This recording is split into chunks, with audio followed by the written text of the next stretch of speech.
Okay, hello everyone, it's Hollywood here, and bringing you an update from my life here in Guangzhou, China. See, look, there's people out. This guy's skateboarding over here. Business is going on as usual. Now, it's still not 100% busy like Guangzhou is. The first Chinese New Year, the original one, finished on the 2nd, and some businesses came back to work and whatnot. But because the government here in Guangdong extended it because of the case of the virus until the 10th, we're not seeing everything be back to completeness. Okay, people are relaxing, taking it easy, but businesses are open and people are doing their day-to-day stuff. Just like myself, went to get more groceries. Now, I'm doing this update to address all the negatives I was receiving from my other video. There was a lot of racism and hate.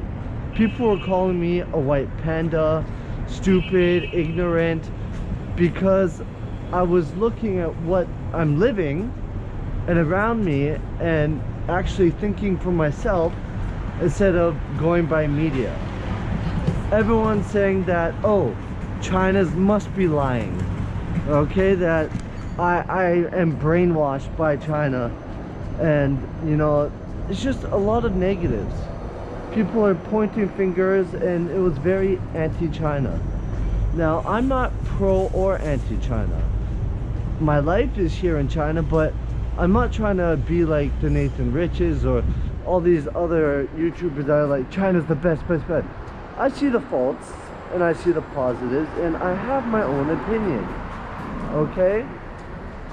Now, I'm not trying to convince you guys that, oh, everything's perfect, because no, the virus is still serious, but it's not world ending like some of you have been panicking and freaking out about. Now, let's go and have a quick look. See, people are in Starbucks enjoying having their mask off, having a quick smoke outside. Now let's take a second and look at the numbers. And a lot of the numbers at the beginning could have been a little scary for people to see, but the mortality rate was still pretty low. But let's look at it. Right now, Guangzhou has about 700, getting close to 800 people infected. However, the deaths in Guangzhou is 0. And there's been about 25 to 100 recovered in Guangzhou. Now, as days go by, in the epicenter, Wuhan, there's a lot more recovers as well.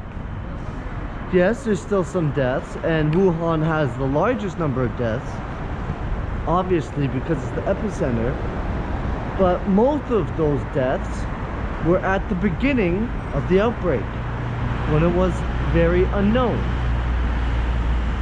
Now, why was there such a big outbreak where it started spreading? Was because of Chinese New Year. And why were there so many deaths at the beginning? Now let's take a second and think. China finds out there's an outbreak. The people in Wuhan find out there's an outbreak, and Wuhan is the epicenter.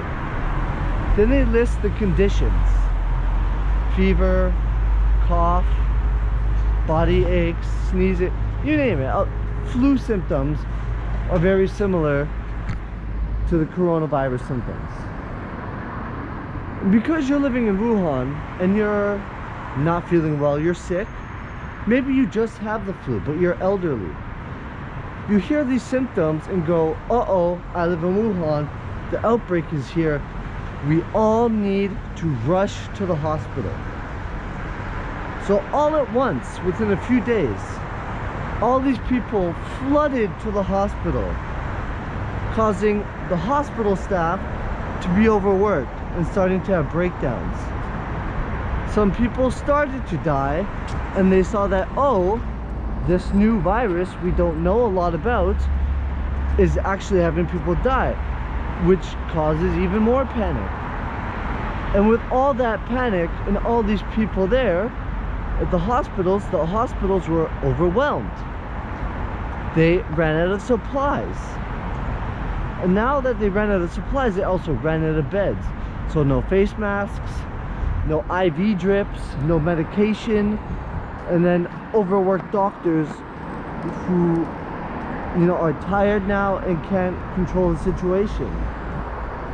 So obviously, if they have no things like IV drips and medication and even beds for people to rest in to get over the disease, or even bring down things like a flu or any other previous conditions, and no masks, the virus is going to spread. It's going to affect the other conditions and flus, and it's just a big stewing pot. And with all these old people there, it stewed and brewed and caused it, instead of just going normally, it spiked. And all the people in the hospital, a lot of them started getting sick, dropping dead, with a whole mixture of things. Not just the virus by itself and young healthy people, or so not, it just all mixed together, and the numbers started to climb. Now as time went on and they got more supplies and things are getting better, the numbers of death obviously are still going to climb, but not as a rapid rate. So at one point the mortality rate was as high as 3%. Then it went back down to 2.5, and currently I believe the mortality rate is at 2%. There are around 20,000 people infected, or maybe 21 by the time this video comes out, infected worldwide. However, the mortality rate is only at 2%, and I forecast it getting even lower, because people are being able to be treated properly, get the IVs, and yes, there is no cure or vaccine for it at the moment. It's in the works, but getting, you know, proper vitamins and liquids and things like that, and stopping the spread is a good way to combat it. And in the end, we'll all see it's not as serious as some of these people in the comments acting like it's the end of the world and panicking were predicting. Go to coronavirus on Reddit and look at some of the forums and how crazy and ridiculous some of these people have been going on about it.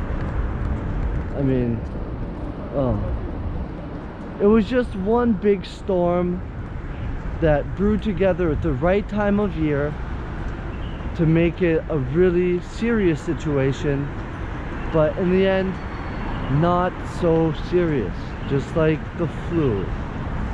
Okay, now this is not saying that this virus cannot mutate once again and become worse.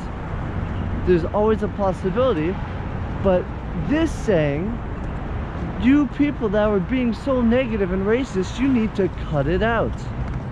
There's been many illnesses like this over the times, and there's no need to point fingers and be super negative. Let's look back in history. How about when all the European settlers came over to North America and brought smallpox? What was the, you know, the rate of mortality then? Did you guys point fingers and be racist against Africans when Ebola had an outbreak? How about back home when there's West Nile or bird flu? There's so many different type of viruses and outbreak. And just because the media starts covering it because they have nothing better to show, and yes, it is important that the media did show it, but there's no need into putting suspenseful music and fear, making you fear, right? The only reason they do that is so you come back tomorrow and watch the news in horror and hope things got better. They're living and preying off of your emotions. And hey, it's good marketing, but you guys need to think for yourself. And I said in my last video, stop being sheep. And one person commented, I am the sheep. No, I'm using my brain. I'm looking at the history. I'm looking at the past. I'm looking at what it could potentially be, and mainly the mortality rate. And yeah, so let's keep watching and I'll keep updating, and we'll see where this goes. So the next update will be after the 10th, when the government extension isn't there anymore, and I'm about to go into the mall. Still not so busy, but you see the guy's gonna check my temperature as I go in.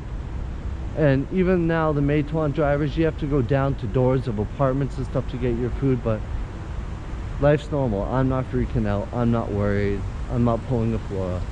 So until next time, Hollywood, take it easy.